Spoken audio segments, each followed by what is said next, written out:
What's going on, everyone? It's KingTust Pro. Welcome back to another Final Cut Pro 10 tutorial. In today's video, I'm going to show you 3 effects that will change the way you edit your music videos in Final Cut Pro 10. So no plugins or presets are required in this video. I'd like to give a special thanks to Storyblocks for sponsoring today's video. Storyblocks is a stock library that allows you to use royalty-free assets like video, audio, and images to make your projects all that more exciting without sacrificing your vision due to time, budget, or resources. They have a growing 1 million plus high-quality assets, so you can choose the perfect clip to make video transitions and effects. Storyblocks has a popular unlimited all-access plan that gives you access to unlimited downloads of anything from their library. Whether you need to find the perfect asset or if you're working on a time-sensitive project, look no further. Get access to their growing library of HD and 4K footage, After Effects templates, motion backgrounds, music tracks, sound effects, and much more. Go to storyblocks.com/KingTutsPro to view what they have to offer. I'll leave a link to Storyblocks in the description of this video. Alright, so in this video, I'm going to show you how to do this here, which is the kind of like a water splash effect. What I did is I went onto storyblocks.com and I just searched for water splash. So just browse, and if you find the right one, you can go ahead and download that and then import that into Final Cut Pro 10. Or you can just go online or YouTube and look up water splash green screen footage. Of course, the quality is not going to be the best compared to Storyblocks. First, you want to have your video in the timeline, which I've already done. Go into the project kind of property area, and we're going to go and find this clip here, which I got from Storyblocks, and the link is going to be in the description. But I'm going to drag this into the timeline here, and what I'm going to do is I'm going to first change the where I want it to start. So I want this to begin about here. I'm going to move this over there. I'm going to use the blade tool and trim that.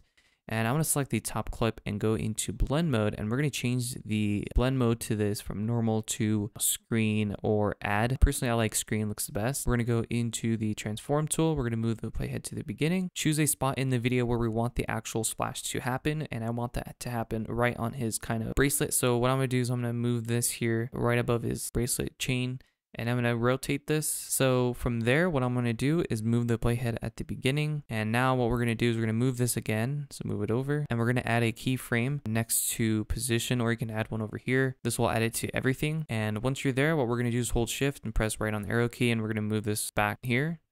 Again, shift right on the arrow key, and we can kind of preview this. So push play, looks like that. If you think it's a little choppy, you can remove some frames.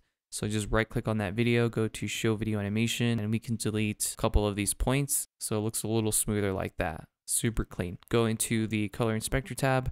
We're going to go into no corrections, and we're going to add a color board correction.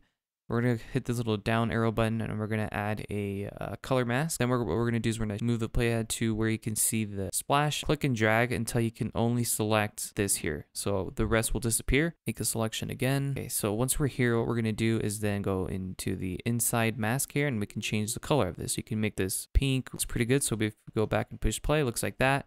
And now we can add a mask. So go to the effects and go to draw mask and drag that onto that video clip. And what we're going to do is we're going to kind of make a selection of this. Click here and here and there. Just kind of go around this piece. We're then going to increase the feather outwards a little bit. We're then going to add a keyframe next to control points as well as position. We're going to go to about here.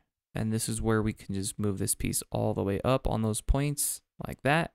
So now if we go back and push play, now let's move on to the second one. Now I'm in the game, I was on the bench. Alright guys, so the second effect is going to be the repeating mask effect / transition. So no plugins, no presets are required, and this is what I created in this video right here. So what you want to do is have your video in the timeline. I've already done that, and I'm going to hold option and drag upwards. We're going to go into effects, we're going to go to masks, and we're going to add a mask to that, which is the draw mask. We're going to move the playhead at the beginning.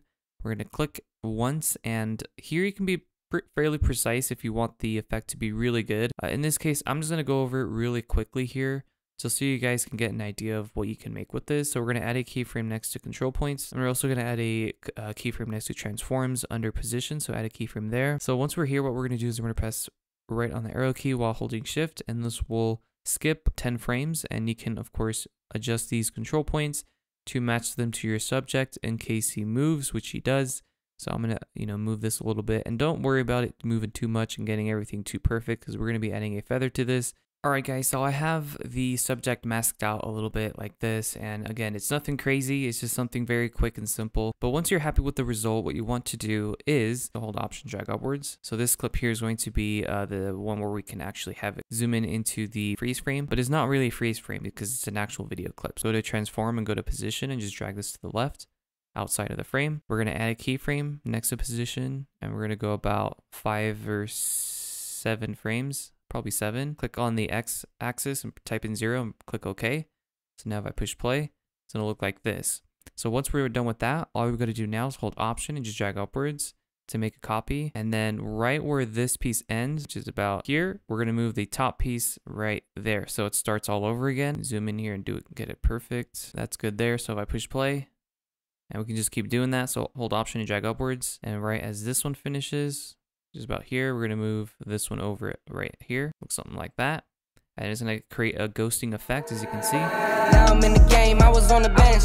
First I was Alright guys, so last but not least, we have this really cool transition. It's probably the easiest one that you can do. So first things first, you're going to have 2 clips in the timeline, one with the scene that you want to transition onto the next clip, which is this one. So what you want to do is, of course, I'm going to make this a little longer, and right where it goes about here, I'm going to press Command B right here. So this is the main clip that we want to transition to the next one. What we're going to do is go into the effects, we're going to go into keying, and we're going to go to keyer to just drag that onto your main clip, and that will key out all the blue, which is from the sky, of course. And we're going to click and drag this and just move it up. So now it's going to look like this. So if I push play, it looks like that, but we got to fill in the holes. So just click and drag to close those gaps. And here we have strength, so we can decrease the strength or increase it. We're going to have that 100%. Believe it or not, that's all you got to do. So if I go back and push play, it's going to look something like that. Super clean. And of course, you can make this a little bit better. You can add like a transition to this.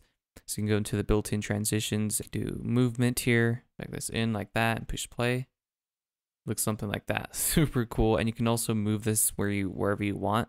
So you can move this to like this piece or the grill or something. I think the license plate would make the most sense. So it's just about here. So now if I go back and I push play, it's going to zoom in into the license plate.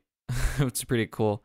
So again, no plugins or presets to do this, and they have really cool fun transitions in the movements. So that's pretty much it for this video. I know it was relatively simple and short and straightforward. I hope it was. And if it was, then please leave a like, subscribe, and turn on the bell notification so you don't miss out on a video like this. And I'll catch you next time. Peace.